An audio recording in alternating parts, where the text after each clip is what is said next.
बघा विद्यार्थी मित्रांनो, सर्वप्रथम मी शाळेचे आराध्य दैवत गुरु श्री गजानन महाराज, विद्येचे आराध्य दैवत सरस्वती माता, आदरणीय व्यासपीठ, माझे गुरुजन वर्ग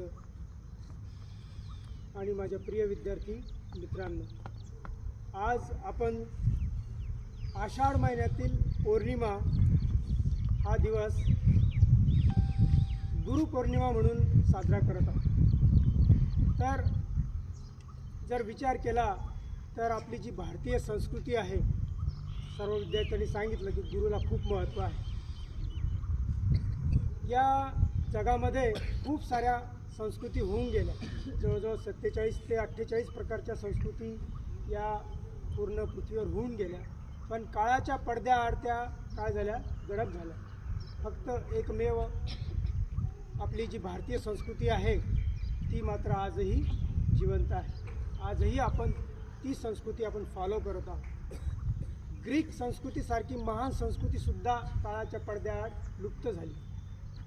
तर मग भारतीय संस्कृती टिकण्याचं काय कारण आहे याचा आपण विचार केला तर आपल्या लक्षात येईल की भारतीय संस्कृतीने जे संस्कृती जी सांगितली आपल्याला, तो वे ऑफ लाईफ, जीवन जगण्याची प्रणाली, वे ऑफ थिंकिंग, विचार करण्याची प्रणाली, आणि वे ऑफ वर्शिप, उपासना प्रणाली, ह्या तिन्हींचा विचार या तीन मूलभूत विचारांवर ही भारतीय संस्कृती टिकून आहे. आणि हे टिकवण्याचं काम जे केलं आहे ते म्हणजे विविध भारतीय संस्कृतीने जे विविध आम्हाला सण आणि उत्सव जे दिले त्यामुळे. कारण या धकाधकीच्या जीवनामध्ये आम्हाला माणसाला खूप सारा स्ट्रेस असतो, ताण असतो. यातून काहीतरी विरंगुळा म्हणावा आणि काहीतरी एक उत्साह जीवनात निर्माण व्हावा याच्यासाठी आपल्याला हे सण आणि उत्सव दिलेले आहेत. पण सण म्हणला की सुट्टी आणि व्हॉट्सअपवर मॅसेज पाठवणे एवढा पुरता आज तो सीमित राहिलेला आहे. केवळ मनोरंजन म्हणून त्यात हे झालेलं आहे. पण ते केवळ मनोरंजन नसून ते एक मनोमंथन करण्याचा हा दिवस असतो. आपण त्यावर विचार केला पाहिजे की हा सण, हा उत्सव फक्त मजा करण्यासाठीच दिला आहे का? तर नाही, त्यातून काहीतरी आम्ही त्यातला गर्भित अर्थ हा घेतलाच पाहिजे.